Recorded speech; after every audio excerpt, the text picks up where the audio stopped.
it was like shared. So you would have like a toilet on one side, and there was like 4 rooms, and then you would have another toilet on the other side, and it was 4 more rooms, and then you'd have like shared showers in the middle. Honestly, the one thing about housing that was not the greatest was you had to buy all of your like cooking utensils and stuff like that. But luckily we like just asked around, and there was like, it's like the equivalent of like our Dollar Tree, but it's a little bit nicer. That was at the Westfield Mall. That wasn't too far, so we would go there and get a lot of like our cooking utensils and stuff, which is really nice because it was super cheap. But I would just become like talk with like all your roommates so that you're not like buying like doubles of things, because we definitely did that too. And you could save a lot more money if you talk to your roommates. Yeah, so the place that I lived, we had 6 people live in the same flat. So it was 5 other people, including, or not including me. And it was really convenient because it was like a short, like 20-second walk to the grocery stores. The thing is that they don't have AC. They have a fan per, like, you get your own fan, but that's about it. And it's really hot in this, like, in Australia. So it was really, really hot. But other than that, I lived on the first floor of my building. So we actually had a lot of cockroaches and ants. But then as it got a little bit cooler, that kind of just went away. It was only because like the flats were unoccupied for so long that the bugs started to come in. But then after like we all moved in, it was completely resolved. Like they fixed it up for us. And for us, I think it's different for each room, but we had 2 fridges and freezers, like one for the guys, one for the girls. And I think most of the flats are like 3 girls and 3 guys. So you share bathrooms and showers, and then you get like a full kitchen in the living room. But it was actually really convenient because it was really close to the grocery and like the shopping center. Kisaki, someone asked in the chat, did you live with? So was it other international foreign students, or was it like local Curtin students?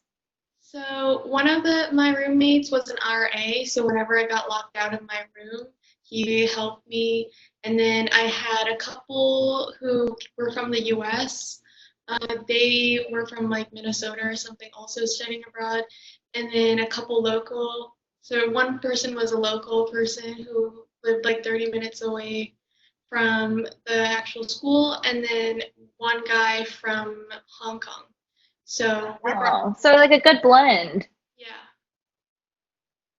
Perfect. Thank you. And before we go on to our other countries, we have another question in the chat that I'm going to answer first, and it's, with COVID-19 going on, are we still going abroad? So at this moment, we are still very optimistic for spring 2021 going abroad, just because we are hoping everything is better by then and travel advisories are being lifted throughout the rest of this year. So we are still very hopeful that everyone will go abroad, especially because a lot of semesters don't start until February. So we have a bit of time. But in the event that we decide to not send our students away for Global Gateway next year, you won't have a financial penalty, and all your tuition will just go towards Fairfax housing and tuition. So your situation will stay the same, and you'll just continue your education in Fairfax for the spring. And then we had a question about Costa Rica. So no one is here to talk about Costa Rica because it is a new gateway location. So we don't have any alumni, which means that this is your opportunity to be the first alumni for next year. But if you have any questions, you can still feel free to answer them, and John and I will do our best. Okay, and then I'm sorry, apparently I skipped over Ireland. So Annie, do you want to introduce yourself, and then Meaghan? Oh, hi. Yeah, I was I'm Annie. I'm from Ireland, spring 2020. I'm a chemistry major with a concentration in biochem. I'm Meaghan. I went to Ireland spring 2020 as well, and I'm a rising sophomore and a criminology major. Perfect. Sorry about that, you guys. And Niaja, if you want to try your sound again, introduce yourself for Spain. You unmute yourself. I see your mouth moving. Oh my gosh. Okay, well, she's here to answer any Spain questions. If you want to watch the chat or just keep playing with your microphone. Okay, so let me catch up on all of these questions. Okay, if next year is canceled, we still get the opportunity to travel to the gateways in the future. So Global Gateway is a freshman-only program, unfortunately, but that means that you could study abroad your sophomore, junior, senior year, or any of those summers in between. But unfortunately, we'll have to get ready for the gateway of spring 2022 with our freshmen. So doesn't mean you can't go to one of those locations. All those locations you can go to as an upperclassman as well. It's just not the gateway program. Okay, and then someone asked about housing for Spain. Niaja, if you want to maybe type that in the chat, because it is a homestay, which means they're staying with a host family, and she can give more information on that. When will Global Gateway make that decision for spring 2021? There are deadlines for housing. So if you're planning to come to Fairfax campus in the fall, definitely apply for housing because we have a special form that you fill out to get out of your housing for the spring semester. So if Gateway happens or not, it doesn't affect your Fairfax housing. So let's say we don't decide until December. In December, we're like, oh, we're not going anymore. You will still get your Fairfax housing back. Even if you've already filled out the form, we work very closely with housing. It's hard for them to fill freshman rooms spring semester, so do not worry about your Fairfax housing in the case that Corona is still happening in spring 2021.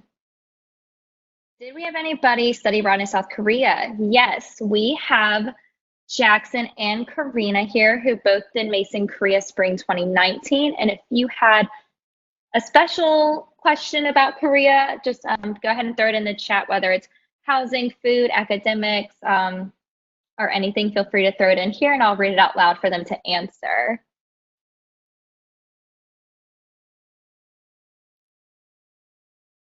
Okay, thank you so much for answering those questions about the host family in Spain. And Spain is not the only one that has host families. Liz, you could speak on it a little bit about Chile's host family situation as well, since you're next in line for housing anyway. Sure. So I stayed with a host family in Chile, and her name was Rosa. I still keep in touch with her to this day. I specifically requested a host family that was more comfortable speaking only in Spanish because I was learning Spanish. I don't speak it natively, and that really helped me get up on my proficiency. So the situation with my housing is that I shared an apartment with her, and I ate all my meals with her. Typically, she would prepare the meals, and I would help out in the kitchen, or like for breakfast, I might just grab something and go. My room was an apartment with a bed, a desk. I had a private bathroom, and I was able and allowed to use like the living areas of the apartment, which was great. About midway through the stay, we had a student from Northeastern come and stay with us in an adjacent bedroom for, I believe it was about 6 weeks that she was there. She's originally from Boston, and that was really cool because we would kind of commute together and take classes at UAndy's. In order to get to UAndy's, which is the Gateway University there, it would, for me, be a short walk to either the bus stop or the train station.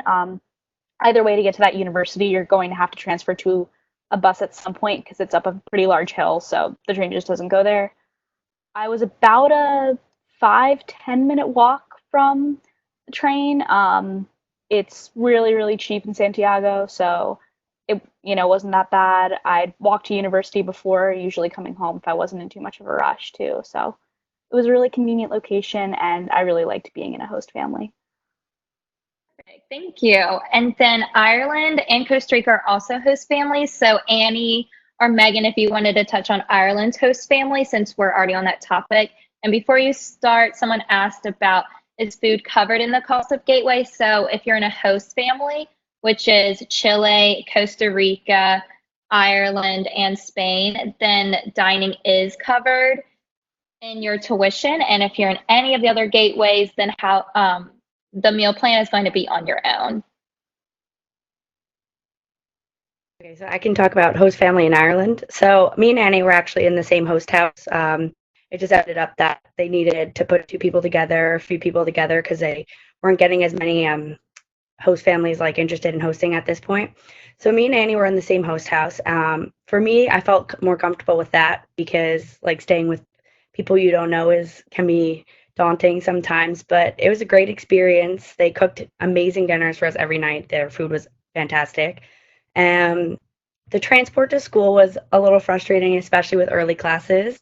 But once like the first week passed and I kind of got used to that schedule, it just felt normal and it wasn't as frustrating anymore. And on nice days, it's nice to get out and clear in the nice air and like have a nice little walk. It was like maybe like 10 minutes to the bus and then maybe like a 25-minute bus ride to the school. So it wasn't terrible. And our host family was very nice. They had a son who was adorable, and we had a lot of fun in their house. So yeah. So you and Annie lived together. Yes. Yeah, it was also really nice because the way their house was structured, whereas the first floor was like the kitchen, living room area, and then the second floor was actually just both me and Meaghan and I, and we had our own bathroom. So like, we both had our own rooms, like a place to just like go by ourselves for a little bit and like decompress, but we're also sharing a bathroom, which was nice. So like, but we're also had our own space from the family, so we could be by ourselves, but also with the family at the same time, which was kind of helpful. Great, thank you. And just because the chat has a lot of interest in Korea, Jaxon or Karena, if you want to talk about the housing and meal plan and all the questions that are in the group chat for me. I can go. So unfortunately, at Mason Korea, there is no meal plan. So that is sad. But there's a lot of really good food nearby. Right across the street from school is this place called Triple Street, where there's a bunch of different shopping areas and different grocery stores and everything like that. And it can get expensive if you don't know where to go. But there's places that have food for cheap and and we also get discounts at certain places. The housing initially is, you have 2 different options. You can either live with a roommate or by yourself.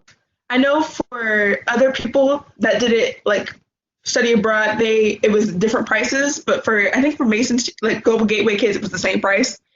And a lot of people just did single room because you get your own bathroom and everything.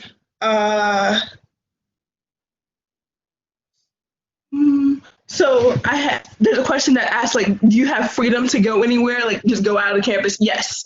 Like, basically, once we got there, the first week, they were like, okay, these are certain things you need to do. But after that, they were like, you're free to go. And everyone kind of just went around Korea. We had some people even go to Japan for spring break. So you're definitely free to do what you want. It's basically like being at college, where you're on your own and you can do whatever you want as long as you're safe about it. And yeah. The only freedom I would say that you don't have is that the dorms are gender segregated, and they're very strict about not allowing it. If you are caught in the other gender's dormitory, I think you will be, the first time you're caught, you will be kicked out. So I think that's the only thing that you really have to be careful about, except for like, of course, like the normal things like doing drugs or something in the dorm. And to answer the question about roommates, you can definitely request a roommate. So if there's someone in the Korea Global Gateway cohort that you're really close with and you guys want to live together, you just would have to let me or John know, and then we would let Mason Korea know so that you guys would be paired up as roommates. And then Matt or Kiara, did you want to talk about Greece and their housing? Yeah, sure. So with the whole Thessaloniki thing, we had a little special case this year because we were the first year to go, and I think it was just like a miscommunication with the housing. So I don't believe this will be a thing for years, but for us, we stayed in the Metropolitan Hotel, which was a good ways away from normal student housing. But at least housing there, it was two people to a hotel room. You had your own bathroom. You had the rooms got cleaned and fresh towels every day that you left your room open, which is pretty nice. They offered you free breakfast and dinner, which was really easy to take advantage of and easy to cut down on costs. But I do believe that they're going to try to, correct me if I'm wrong, Alyssa, that they're going to try to go back into Alexandrias for the next year. So I did actually spend a lot of time there too, because I had a lot of friends that live there, and those styles are a two-person apartment with like a bathroom and a small kitchen. I actually really like them. I know it wasn't the best consensus for the Global Gateway students, but I really wanted to learn how to cook on my own, like cook Greek food on my own, and I was kind of sad I didn't get to do that. But there's like a lot of grocery stores and stuff nearby, and because it's Greece, food is typically cheap. So even though you don't have a meal plan, like most of your meals are going to be relatively cheap. I know I actually ended up spending a lot of money on travel because you're in Southern Europe and you have a lot of accessibility to go pretty much anywhere you like for like a fraction of the cost that you would leaving from the States. So my roommate and I, and even Kiara and her roommate, we would all like just buy snacks and like, small foods to put together. You still get a refrigerator. It's a mini fridge, but at least in the Metropolitan, it works. I know for Alexandrias, the housing anybody in 2021 is probably going to get, you get a little bit more space. And with the housing in Alexandrias and the apartment style, you're going to be staying with other American students. I don't think they have any other international students Yeah, I that think stay it's all there. American. I know as far as I don't know, as far as I think Kira and I know, they're all Americans that are there, so everybody speaks English. The RAs are great people. And if you're ever decide to stop at the Metropolitan, there's a great Euro restaurant called Grilo's, which you can get yourself a Euro for two euros. Euros. I say euro and then euro. I have to say euro when I say I don't know. But either way, the housing situation is pretty nice. I know my main concern was how to get to the university, but ACT over there, they got you covered. They have like a nice bus that picks you up twice a day and drops you off twice a day, and they have a whole nice setup for it, so you can get to campus and back. And yeah, And I think if like your classes went past a certain time, they would pay for your taxi back. yeah, I took a late night sailing course on the marina, so they would give us taxis back from the university to our hotel. So it's pretty nice setup. Yeah, thank you guys. And the students were in the Metropolitan Hotel this year because ACT was overbooked in all of their other housing. So that was definitely a special case for next year. You guys will be at Alexandria's with all the other international students, which per Matt and Kira are almost all of them are American. So, but they're from all over the United States. And that is where it's apartment style, like they said. So in the hotel, they got free breakfast and free dinner. But in Alexandria's, you're right beside a farmer's market and you have a resident advisor that lives there to help you navigate the whole on your own food shopping and making your own food. And then let me catch up on all of these questions. Dun, dun, dun. People who went to Ireland or Australia, did you guys master the accent? Ooh, that's a good one. I can start with that one. So the accent, I feel like wasn't that hard to understand, which was one of like the things I liked most about like my location is that I've always had trouble with languages. Like taking them in high school, I always struggled learning languages, and so I was worried about trying to go somewhere where I didn't speak the language. And with Ireland, some of the things they said did throw me off at first. Like, for example, one of their ways of saying like have a lot of fun is crack. So when I had someone first tell me that they were like gonna go have some crack, that really threw me off guard for a second there. But once you kind of like learn their specific nicknames for things, the other part of the accent is not that hard to understand. So it wasn't. It like took a week to get used to the new terms they used, but other than that, it wasn't that bad.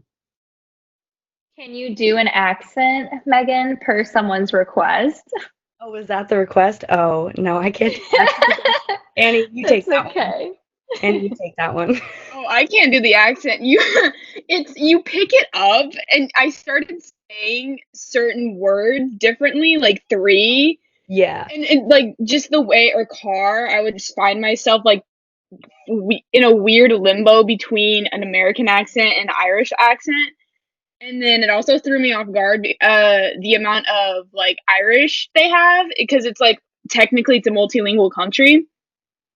So you would see English, and then you would see their equivalent of like an Irish. You know, I was like, oh, I forgot they have their own language, and I was like, it's very interesting seeing the two. Yeah, but Interesting. the accent, I don't think I'd be able to do that. Like Annie said, one word here or there while we were there, hearing it so often would like slip out, and then we'd like catch each other and be like, did we just say that in the accent? Yeah. But to do like a sentence in the accent, it's not going to sound right at all. I promise you that. So And before switching to Australia's accent, or if they picked up on any of it, for Ireland, we have a question. How much did you get to travel outside of it for the program? a decent amount. I mean, for me, one of the biggest things for me before I went was to save up a lot of money because I wanted to be able to travel around. For me specifically, I went to France. Went to France my senior year of high school and stayed with a host family, so I went back and stayed with them for a weekend. And then for spring break, me, Annie, and a couple other people actually went to London for a week, which was probably one of my most favorite parts of the trip. And it's definitely a lot easier once you're there to travel, a lot cheaper, and it's like a lot less, like the plane rides were like so much shorter than I was expecting, and it was definitely a lot more accessible once you're there, which I found really exciting. Oh, yeah. The flight from Dublin to London was only like an hour and 30 minutes. And you can get really cheap flights through Ryanair. I believe our flights ranged from like 15 euros to 30 euros. But the only thing with Ryanair is you do have to pay for baggage. So when I know when Meaghan went for her trip, she only took a backpack for the France trip. But when we went to London, we all had to buy an extra 30 euros for our travel case, or When like I went to carry France, on. I was like, it was one weekend, so I stuffed everything into a backpack, and my Ryanair flight was maybe like 30 to 40 euros. I can't remember the exact price. So cheap once you're there. Oh yeah, baggage is kind of expensive. So like if you're going for the week, then you have to make sure you have enough for that. But since I was going for the weekend, I just stuffed like everything for 3 days in a really big backpack, and it's like so much cheaper. Great. Thank you guys. And sorry, Australia, before I get to you guys, I want to catch up on these questions because there's a lot and I didn't want to miss these people up here earlier. Someone asked about laundry, and I'm not sure which country you were asking about it for, Madison, but in Greece, they have local laundry mats that are super friendly, super cheap, and that's how they did laundry. Obviously, in host families, you would be doing laundry in the house. And I'm honestly not too sure about laundry for like Australia or Morocco. I assume Morocco's probably on campus. Same with Korea. But if Morocco or Korea wants to tap in on the laundry real quick, feel free to. So for Morocco, they actually had a full service. So basically, we would have to buy these tokens, and I think it was like $1 for a token. It was very affordable. And then you would just drop off the laundry with the detergent, and they would actually do like a full service. They would clean everything for you, and you would normally just either pick it up that day or the next day, depending on how much laundry they had to process. It was super easy. Perfect. Yeah, that's kind of how Greece's was too. And then did you guys ever take trips all together? Like all the students traveling from Mason. So your first week or two there, well, your first 2 weeks there, your UNIV 108 instructor is there, and we plan different various excursions. They are dependent on the destination of where you're going or what you're doing. And then most of the host institutions also have excursions throughout the semester as well for you and other international students to go on all together. But in that first week, just as the Mason cohort, we do a neighborhood tour, a city tour, and then I went to Greece last year, so that's what I refer to most, but we went to another city and did a museum tour. So, and I know for Australia, they went to like Penguin Island. When Ahim was there, their instructors. So there are definitely some planned free field trips that you do in your first couple of weeks all together as a cohort. And then there are some planned by the host institution for you to do as well. And then all the other travel is completely up to your own if you want to, you and your friends or friends that you make there to do outside travel. There's no restrictions. You just have to let us know at Mason and let your host institution know that like, hi, I'm leaving the country for the weekend. Okay, let me catch on back up. Dun, dun, dun.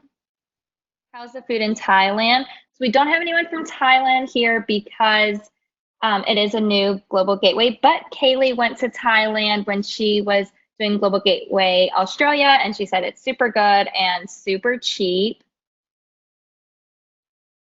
Dun, dun, dun. Oh my goodness. I just want to make sure I catch everyone. I saw someone ask about classes, and it's you're mainly focusing on the Mason core, but there are other courses to take depending on the destination. So if you're like, I'm a government major and you're going to Greece, there's a lot of government options there. Or if you're a business major, there are courses in Australia and Greece and Ireland. There's not just Mason core, but that's what we focus on because that's what all freshmen can take. But if I can put the link in and it's called SIRS. It's our database and you can see all the courses that they offer that we have transferred over as a Mason equivalent. Oh yeah, and Matt took sea sailing and that did come back as credit to Mason. So definitely feel free to take like classes outside of your major too, because they'll come back as something. And most majors need what are called general electives, which are fun classes. Okay, dun dun dun. Let's go back. How's the food in Australia? Kisaki, do you want to answer that one? Sure. So they obviously sell kangaroo meat in grocery stores, and I was surprised that not a lot of restaurants had kangaroo meat or emu meat. So if you want to try it, it's just a lot cheaper and better to buy at the grocery store. And so I think a couple of times I actually bought kangaroo meat and cooked it myself. And it's so good. Like, it's better than any meat that you will ever try. Other than that, it's pretty similar. They have a lot of like Asian restaurants around just because it's like the closest to Australia, but everything else is pretty similar to like what we have here. They don't have like Chick-fil-A or Chipotle, but they do have like Hungry Jack's, which is the same exact thing as Burger King, and they have McDonald's, which they call Macca's, and like it's pretty similar. And also the weather in Australia. The first week I got there was in the 40s in Celsius. That's like over like 100 degrees. It was so hot. We had no AC, obviously. It was really hot. But then as closer to like when I came back, so in April and like March, it got a little cooler and a lot cloudier. So the first month was really sunny, like sunny every single day. It was beach weather every day, and then it got a little bit cooler as it got into like the fall season. Perfect, thank you. And then there was a question, is there host families in Thailand? So Thailand is going to be apartment style, so you will not be with a host family for Thailand. And then I know Matt and Kira, you answered this in the chat, but they asked, I heard you say there were a lot of trips outside of Thessaloniki. Where did a lot of people go and how did you get there? So you just want to say like where you went and you more than likely flew. Wait, there we go. I know Kira also has her answer. Kira, you want to go first? Yeah, I can go first. We had to stop traveling after about a month and a half there, so I didn't get to go all the places I was gonna go. But I went to Bulgaria by bus, and it was 30 euro round trip, which is like nothing, by bus. And then the Airbnb was like $30 a person for like 5 days. It's like so cheap. And then I went to Amsterdam, which is all the way across Europe, and that was also pretty cheap. And then ACT, which is the school over there, also gives you like a complimentary trip to Regina, which is like a historical site. And they also take you to Athens and put you up in this like 5-star hotel, which was really, really nice. So we got to do a lot of traveling. Yeah, no, you can really do whatever you want, and especially in that sphere, like big reason I chose is because of like and important cities. Like I went to my first trip, I went to Tel Aviv and ended up going to Jerusalem on a day trip, which I would recommend if you were going to go more than a weekend, because we ended up in spending an entire Saturday in Israel, which is the Sabbat, which everything was closed. Close the doors. Sorry, I have a younger brother. So I also took another weekend trip to Istanbul, which was again an amazing experience. I'm dying to go back there. And the last place I went was Krakow, Poland, which was just like a way we were like we wanted kind of off the beaten path to like find those little hidden gems in Europe, and that was amazing. We ended up staying mostly in hostels, which I know there's not like the greatest reception on hostels, but as far as where we stayed, I cannot recommend them enough because I think my best experience had to have been in Poland. It was about 12 euros a night. We shared a room with about 11. Me and my roommate ended up getting a bed, each the top and the bottom of a bunk bed in a 12-person room. And they give you showers, free food. We even got to do tours with them at a discounted price. And all in all, like that was probably spent less than 100 euros on travel and board because flights are so cheap. Like Kira said, we didn't get too much time to travel around, but I had a plan to go to Copenhagen. I was going to visit some of my friends that were going on the Global Gateway to Ireland as well. So travel is really like what you feel like doing. Definitely do your research ahead of time, or else you'll be taking a $150 taxi to Jerusalem on a Saturday.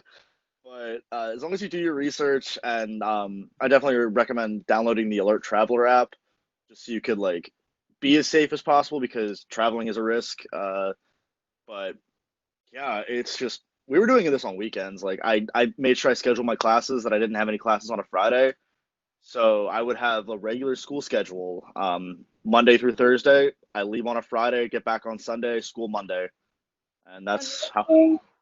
Sorry. Yeah, you're good. What's up?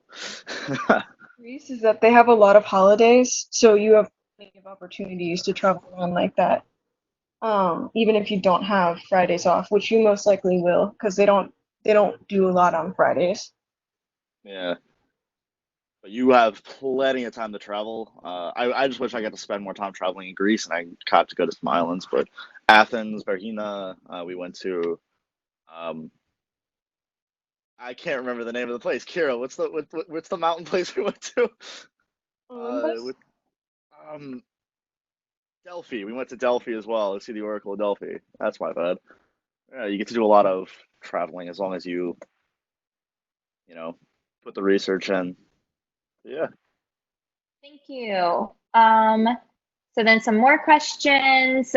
What is the workload for the intro class? So UNIV 108 is only a 1-credit course, so it's not too much. It's really just getting everyone in one place to build a relationship with your cohort and then getting all of the like visa paperwork done, because some countries versus others have a really intense visa process, and it's easier to do it in person, in class, to take that time to work on that.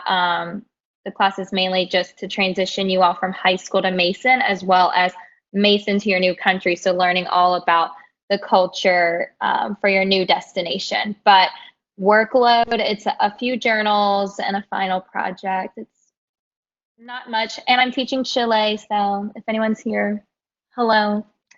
Let's see, another question. Is it easy to manage school and exploring the country?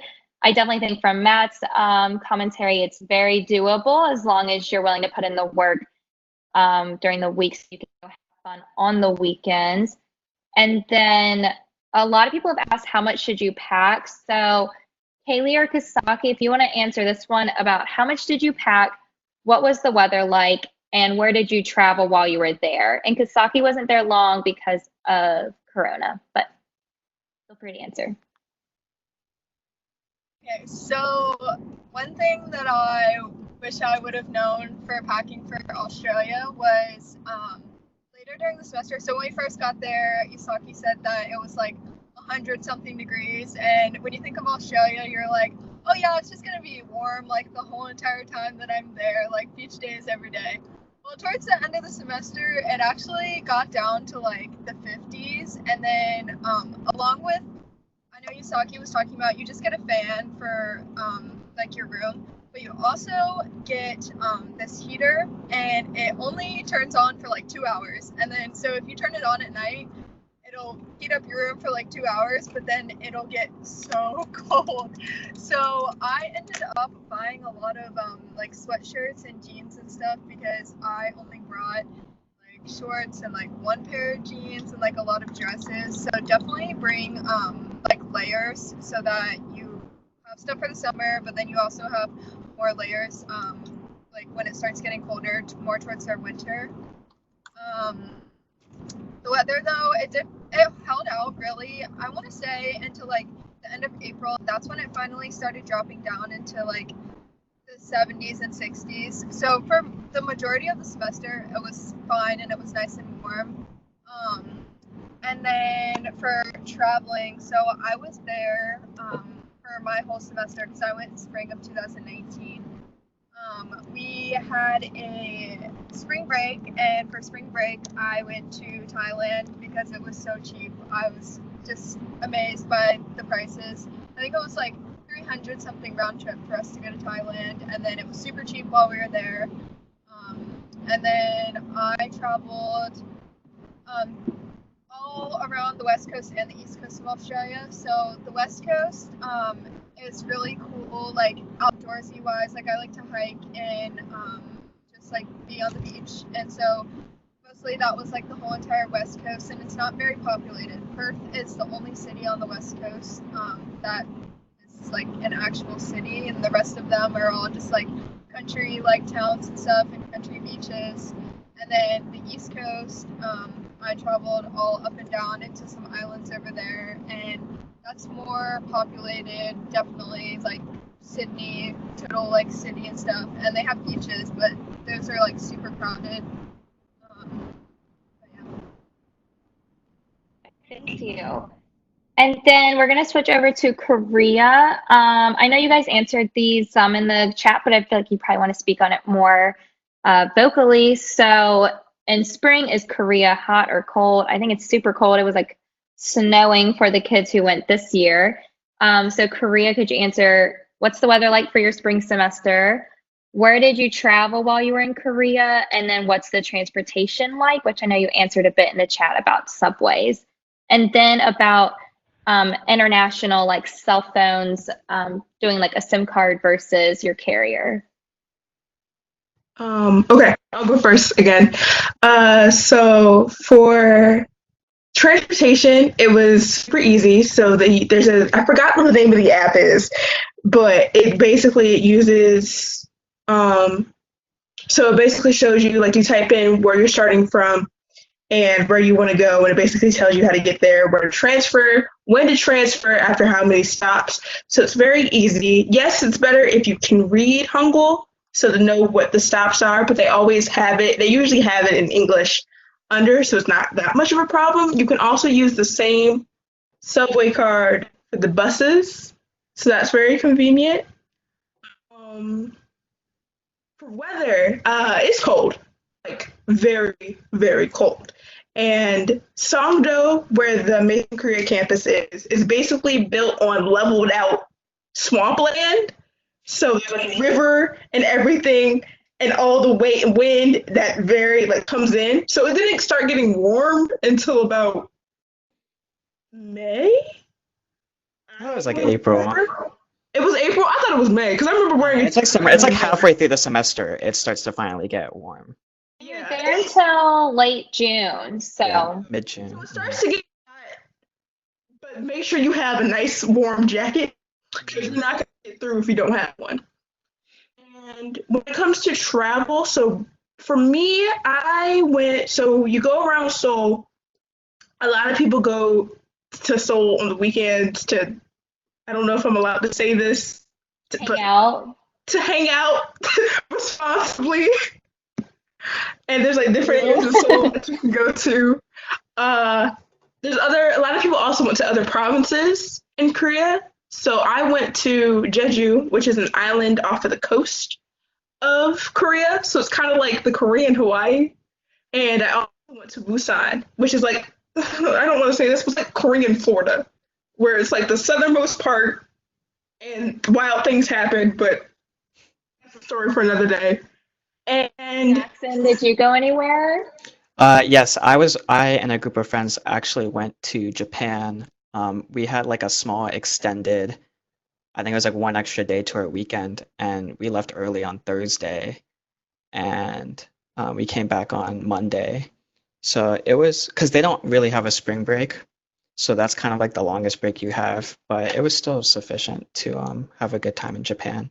The plane ride is like 45 minutes, so it's pretty easy. And then for you guys, while we still have Korea on, how did you guys feel about safety when traveling or walking down the street or taking like the subway? In Thessaloniki, the thing I thought was interesting was that everyone worried ahead of time that it was going to be so dangerous to walk around at night. But when we got there, we were talking about that, and RA was like, "Well, you're from DC. Like, I wouldn't want to be from DC. That's more dangerous." So then from then on, I felt pretty safe. It's not bad. Like, I actually felt safer walking around there than I did walking around like in home and in DC. Oh yeah, I know. Like pretty much everywhere I went, I felt the same way. Like Thessaloniki, like I honestly, we were out exploring late at night because that's what you like.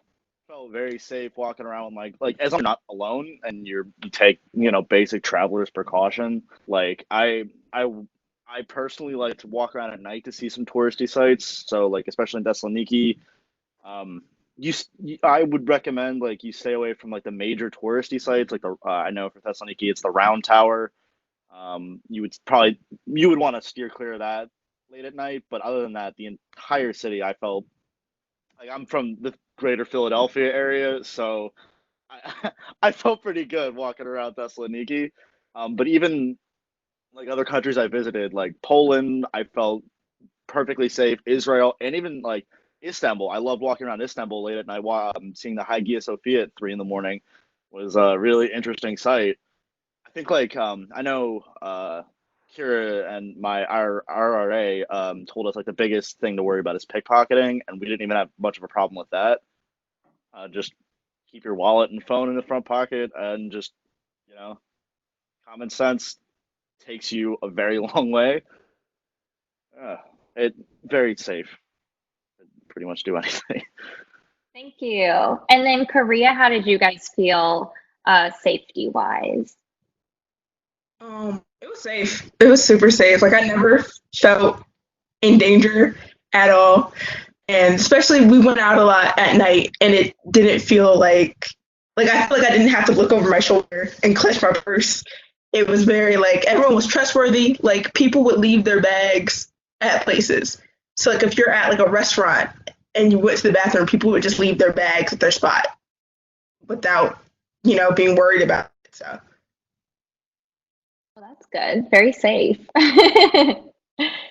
And then we have a question about transportation in Australia. And Kisaki, I know you answered in the chat, but I didn't let you talk about where you went in Australia as well. So if you want to talk about like, where you went outside of Perth, and then talk about like the safety of Perth and transportation. Yeah, so when you go to school, you can buy like a kind of like a Metro card, and you can like preload money, and they always have a student discount for everything. Wherever you go, like they always have a student discount, whether it's like a ticket for like a bus ride or like a ferry ride, they always have a student discount. It's a 20-minute bus ride to the city, and once you go to the city, you can go anywhere. You can go to the beaches, you can go to like wild parks, you can go out like all the way like anywhere really. And but the only downside is like it only goes until like 10 p.m. So if you want to go out to the city at night, then you have to Uber back home. I went to a lot of beaches because they're really close, and they're really beautiful. They have really high tides, so if you're a surfer, it's perfect for that. And the best part of going to Australia for me was going to the Rottnest Island. It's like a 20-minute ferry ride away from the coast, and they have little animals called quokkas, and they're like kind of like really small kangaroos because they have the pouches in the front, but they're like the cutest like animals ever. And I also went to Penguin Island where they have the smallest penguins in the world. And for safety, I was going to say Curtin University offers this thing where if you call the campus security at night, and if you're like sitting in the library and you want to go home, but you don't want to like be alone, you can just have to call them and they'll pick you up and they'll take you back home like any time of the day or night. It was like super convenient. They're super nice. But whenever I went to the city or whenever I went somewhere, I always like went with my friends. So I didn't feel that unsafe, but I did hear like that you should be careful. It's not a bad place, but just be cautious. But it was really fun. Yeah. And Kisaki, could you answer for Australia? Like, did you think you needed to take a couple $100, like a couple $1,000 to live there? So for like food and fun stuff. So I took $500 USD. So in Australian dollars, that was about $700. And the food and everything else there, I would say they were pretty cheap because if something is $15, I would think it's normal, like in USD, but then technically it's Australian dollars, so it's a lot cheaper if you think of it like that. So I was only there for about 2 months, but I didn't use up all my money because everything you can buy with like a card too. So I don't think you need to bring that much, but I brought $500 USD, and that was plenty for me.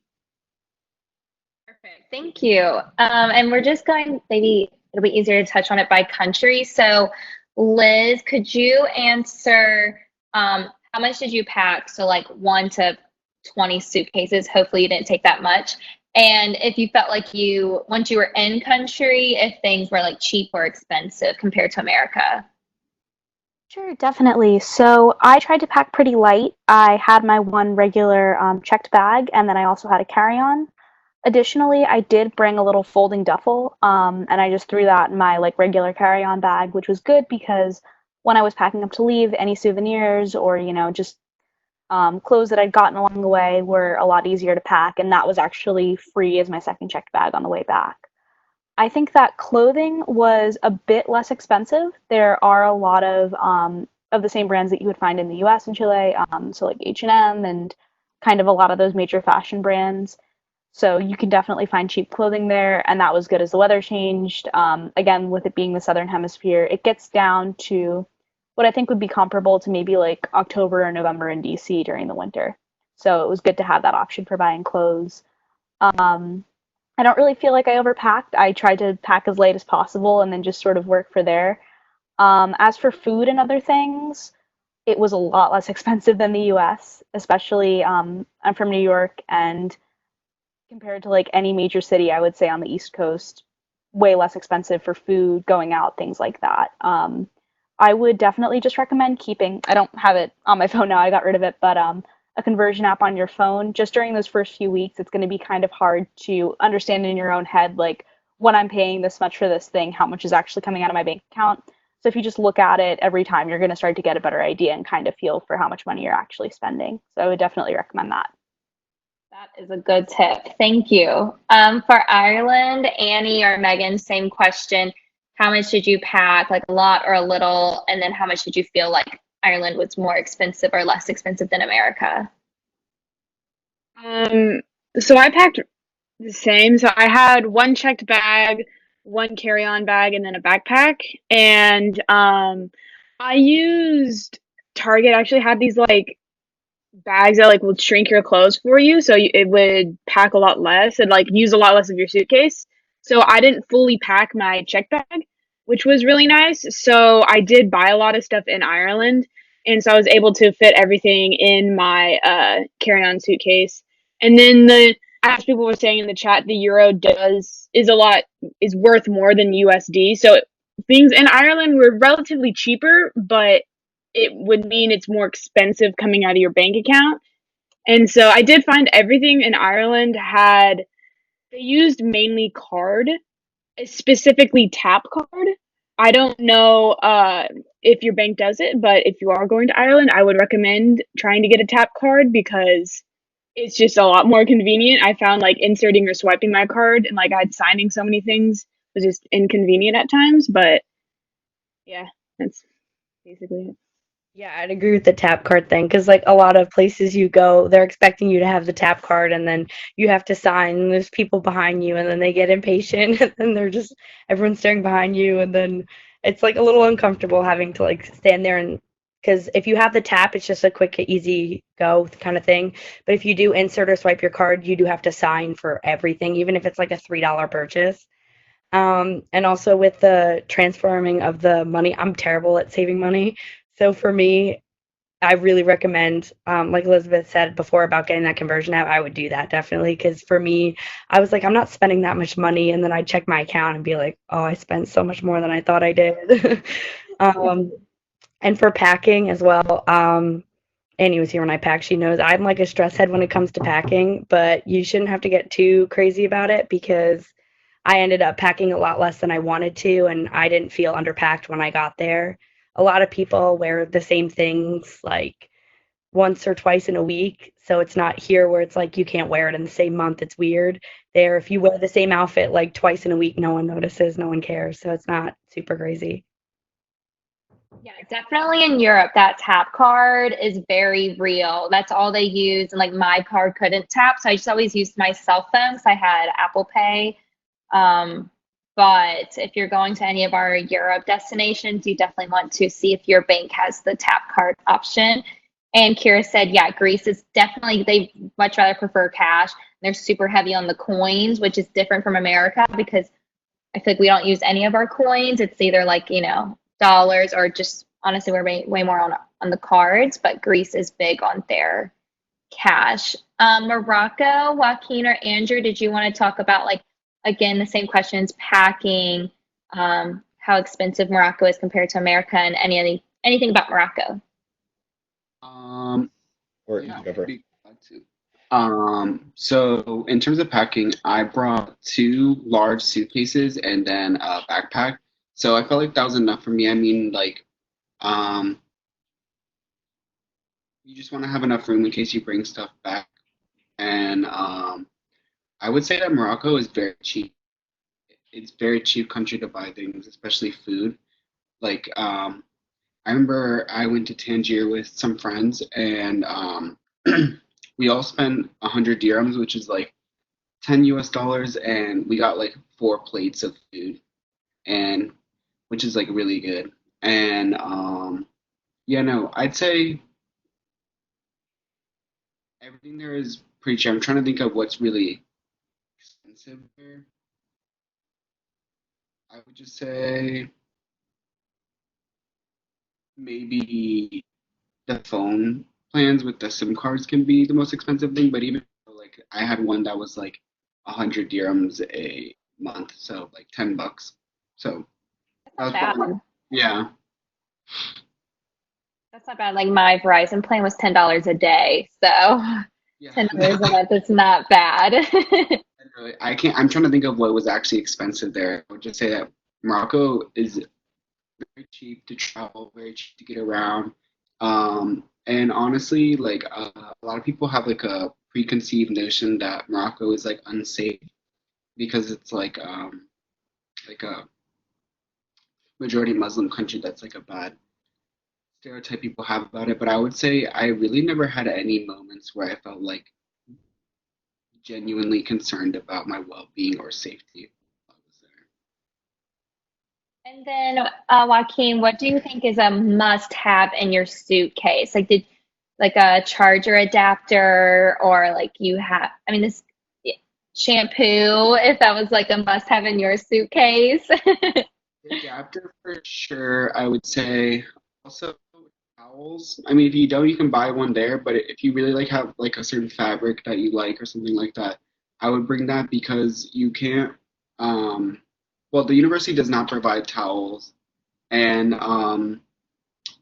yeah, no adapter for sure. Because I think a lot of people have trouble finding a adapter once we got to the university because it's very rural where we were. So the adapter definitely came in handy because at least for me, getting to Morocco was like a very long journey because our flight pattern got like really messed up. So I had to go to like 3 different countries to get there. But by the time I got there, I was glad I had my adapter because I just plugged it into the phone. That would probably be the number one thing. You had an interesting flight there and back. You just had a good time flying everywhere.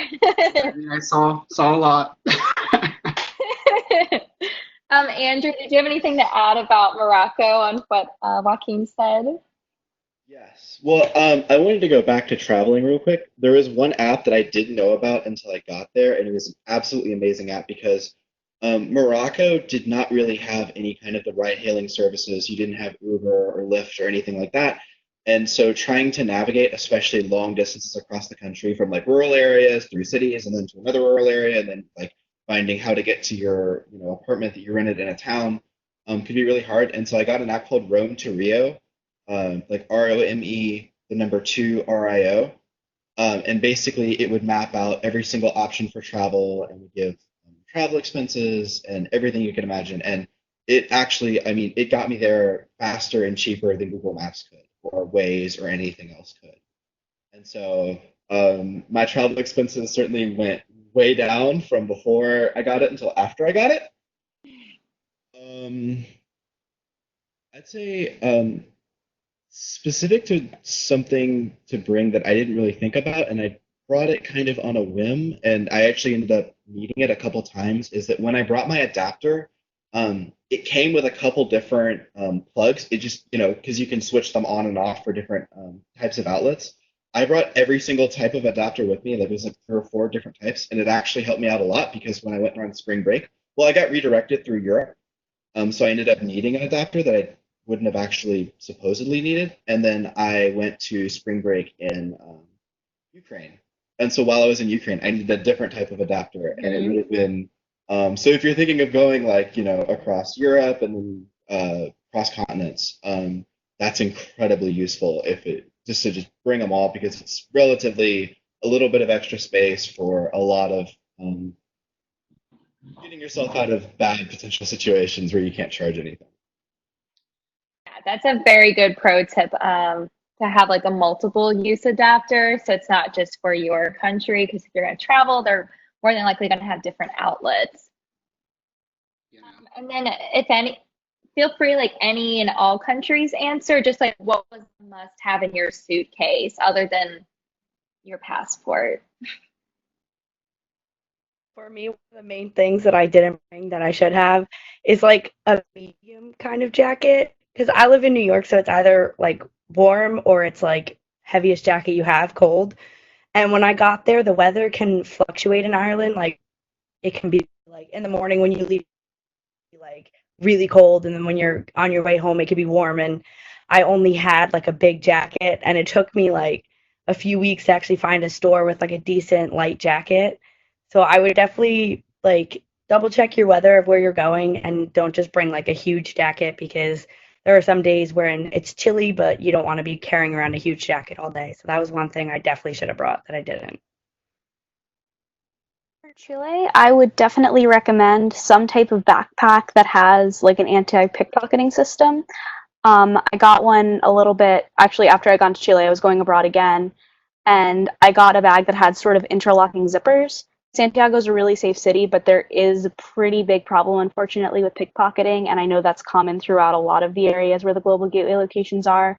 So either a backpack that has sort of ties that you can like kind of easily, like, you know, kind of put together so that it's harder to open and have someone grab in there, or, you know, just if you want to swing your backpack around to the front, that'll probably work just as well. But if you're looking for something to buy, I would recommend that. The other thing that I wish I had was a water bottle with some type of Brita filter.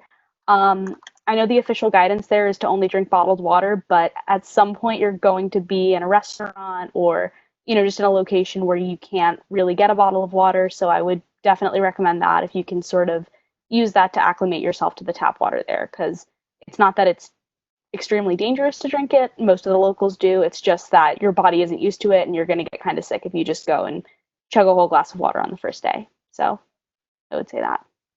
Perfect. Thank you. Did anyone else have like a must have or a wish have for their suitcase? Definitely say bring a portable charger. I think that saved me a lot when we were like out in the city, especially if you're using your phone to navigate for transportation. We all ended up, like, some of me and my friends, we just like got a really nice portable charger that could charge like 2 phones at a time, and we all chipped in on it, and that was like the best thing that we did. But I would definitely try and like order one off Amazon or something like cheap here, and then take it with you, because it's really nice to have.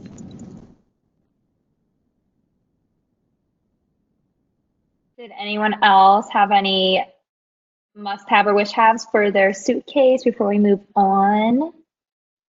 Just for the portable charger, I actually brought like four because everybody needed one. So I would like to double up on that. Like everybody needs a portable charger because someone's phone's always going to be dead and it's always going to cause a problem.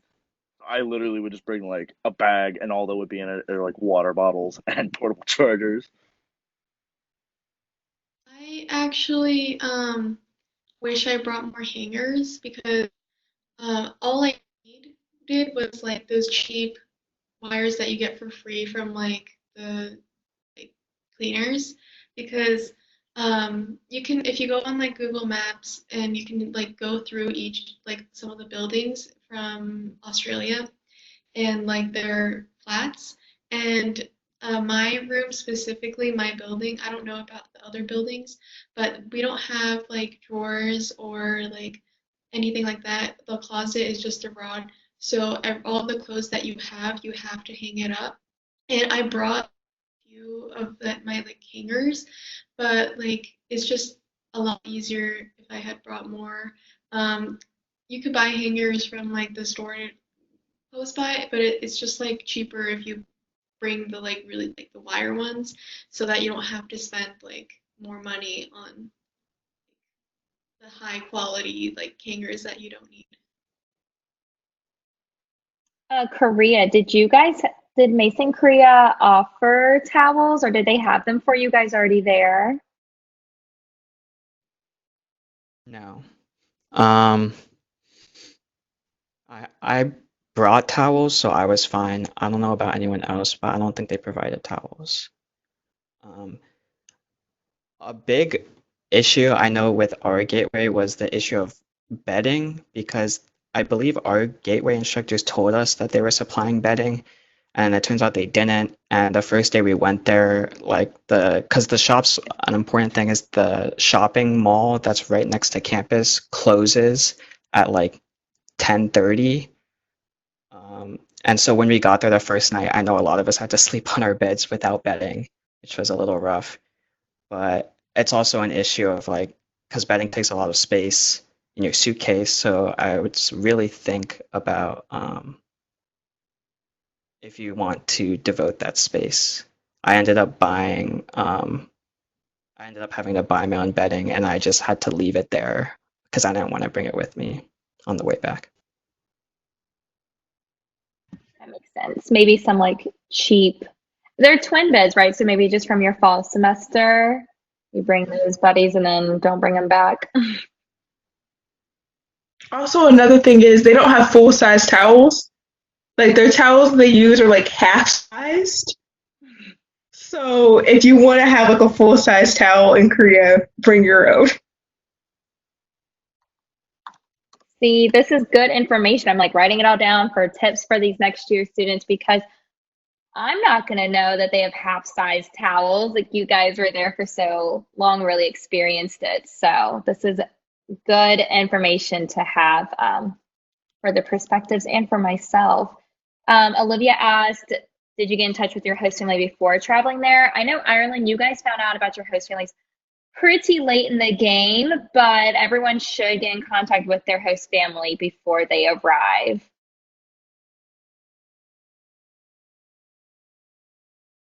And does anyone have any other questions or alumni? Did you guys want to throw in any other tips, fun facts, or anything for our prospective students?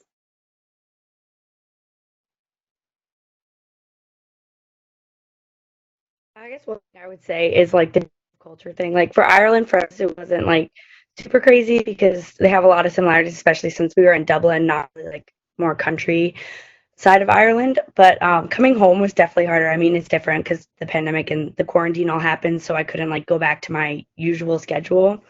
But like give yourself a little bit of time to get used to things, and if you're not completely excited or satisfied as soon as you're there, it's normal to feel a little uncomfortable. Give yourself time to kind of get used to things. And once you don't have to love everything about the place you're at. So if there's one thing you don't like, don't let that ruin your whole experience because there's going to be plenty of stuff you love to do. So for Australia, the academics is like really different from the US.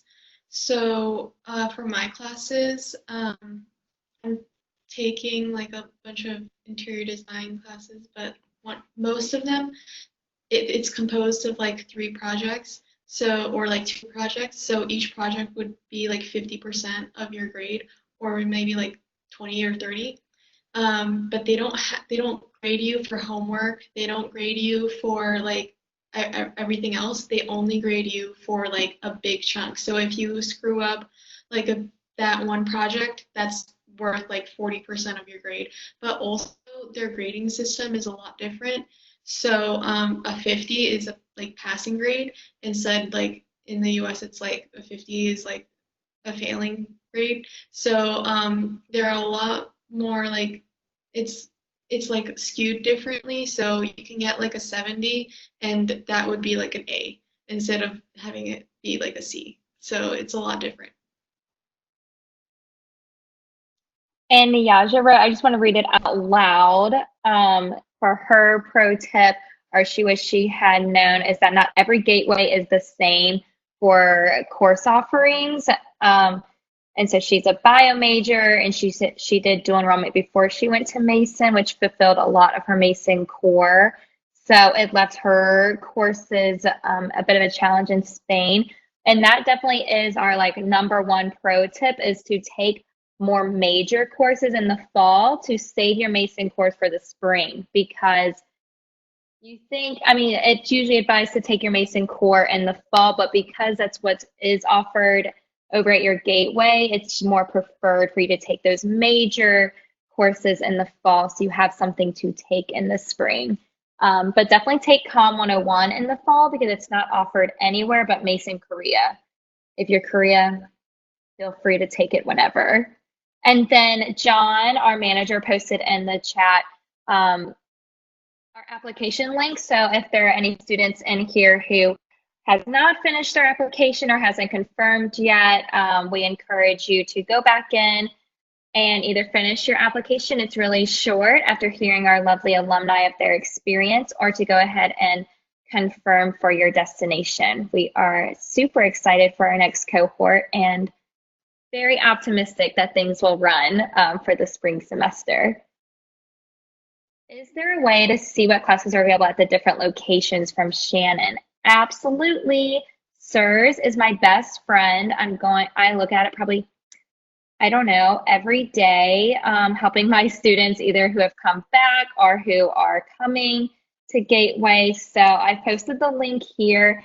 And if you go to institutions and type Global Gateway, then it has every destination.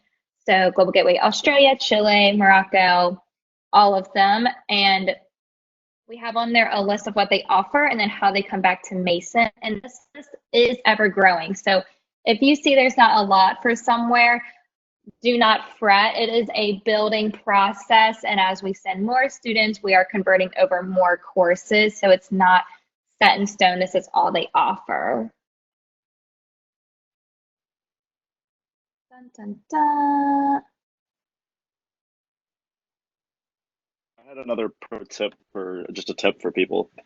I know personally, if you're going to a gateway that does not speak English, or if you're like me and you don't have the Latin alphabet, just try to pick up a few things. Like, I know, at least with Greece, like a lot of people did speak English. Uh, Primarily, it's mostly going to be young people, but I definitely found a lot of like most people I could speak to, they at least knew the basics of English. But I know at least just like as like a polite thing to do is just like to introduce yourself in like their native language. And I can also tell they warm up so much quicker. Like the Greeks love to hear Greek. Like a little bit of a my little bit of Greek that I learned, Yasis Kalispera, which is hi, good afternoon. Like immediately they'll respond. Probably ask you if you speak English if you don't have an accent out like me. But it 100% helps, like just to learn the very basics, like hello, goodbye, please, thank you.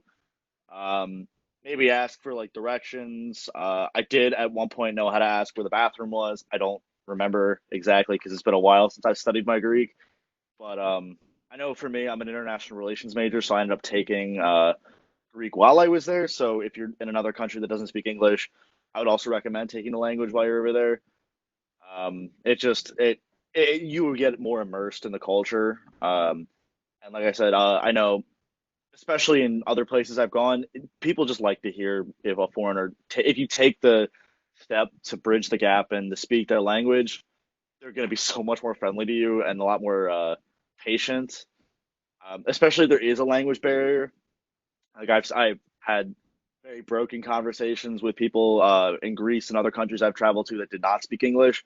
But as long as you like show the effort to try to learn or try to speak and try to communicate with them, they're gonna just understand. Like there's a general understanding of things, and yeah, it just people are so much more friendlier to you if you speak to them in their native language, or at least start out in that way. Yeah, that's my little tip. Great, thank you. If I could piggyback off that, yes, also definitely for Korea, learn the basics like, yes, no, thank you. Yeah, like where's the bathroom? On campus, everyone speaks English, all the faculty and the students, but I would definitely recommend very early on making friends and being very close friends with native Korean speakers because they can help you with a lot of the other things that are not in English. I know one scenario was I was trying to get a very time-sensitive package that was sent to me and it got lost in the mail. Like the address was wrong, so it got sent back to the post office. And I had to get one of my friends to communicate with the post office in Korean, and they definitely were a lifesaver there. And also for things like online bookstores, like if you need to order a textbook, like sometimes those, if you want like the cheaper ones with like less shipping, they're gonna mostly be in Korean, so I would recommend having someone who's willing to help you kind of act like as a translator.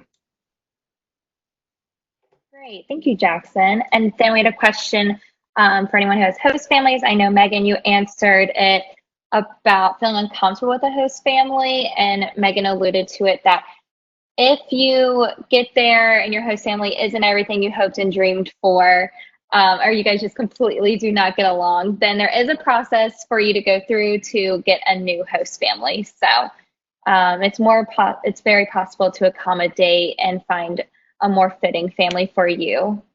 If anyone wanted to touch on the host family experience, you're more than welcome to chime in. One thing I would say for the host family situation is that you definitely have to talk to them as soon as you get there. Like, don't put it off and wait because then it just gets awkward. And don't feel awkward asking. Just like sit down with them and be like, I want to know what your rules are. I want you to know like what my plans are for while I'm here. And we had that talk with our host family. We sat down with the host mom and we told her like what we were expecting out of this, and she gave us her rules, which are very simple. They gave us like a lot of freedoms. They just asked us to be wary of their child that they had in the house, do this, like don't have people over, which is understandable, and simple things about like showering, like are there any times you can't shower there because the hot water system's different. So definitely get all that information right when you get there and get it out of the way so you're not like 2 weeks in wondering something and then not wanting to ask because it's awkward. Can I have this cereal? I don't know. Definitely. And then we had a question about Korea. What about the textbooks? So I know a lot of students are hesitant to buy them while they're here in America because that's heavy for your luggage. So Jaxon or Karena, if you guys wanted to touch on how you guys got your textbooks. I can't speak for all of the classes, but I would say most of mine were either no textbook or online textbook. There were I took a Korean learning class when I was there, and there was a textbook, but the professor communicated with one of the nearby bookstores, and they always make sure to have that required textbook in stock. It was only for my English class that I needed certain like reading books, and I had to order those through a Korean bookstore site.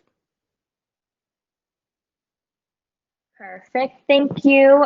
So we are actually past time. Thank you guys so much, our alumni and our prospective students, for staying on. I hope we answered all of your questions, and if we didn't, please read through the chat. A lot of our alumni left their Instagram handles for you guys to DM them. You're also more than welcome to DM us, Mason Global Gateway, on Instagram. I run the account, so I'll be more than happy to answer your questions, or you can email us if you have any other further questions as well. But I think this is a good time to wrap up. So thank you guys so much. And alumni, if you guys want to go to the re-entry meeting tomorrow for our spring 2020 students, we also have that going on. So yeah, thank you guys so much. Hope you guys have a great night. Bye-bye. Awesome.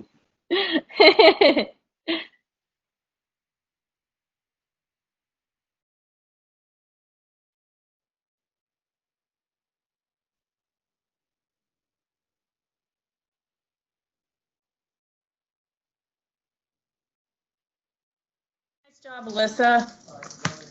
Oh, thank you.